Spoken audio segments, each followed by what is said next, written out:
La donnée macroéconomique qui m'a particulièrement intéressé au cours de la semaine, c'est notamment cette donnée sur le stock du pétrole.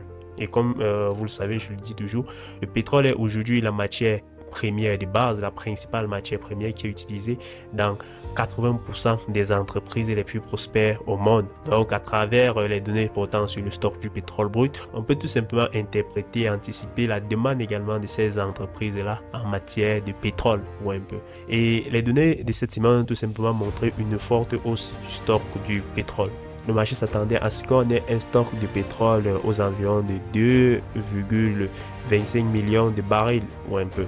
Mais les données publiées ont tout simplement montré que la semaine passée, on a eu un stock de pétrole brut d'environ 3,71 millions de barils de pétrole ou un peu. Donc une forte hausse du stock du pétrole, qui sous-entend tout simplement une baisse en demande du côté des entreprises et une baisse en demande des matières premières sous-entend bien évidemment une baisse en investissement. Une baisse en investissement, c'est une baisse en production. Et une baisse en production peut potentiellement affecter également les marges. Et une baisse des marges peut causer tout simplement au licenciement du personnel. Donc vous voyez comment on quitte les données du stock du pétrole aux données de la production pour terminer par la suite aux données du marché de l'emploi.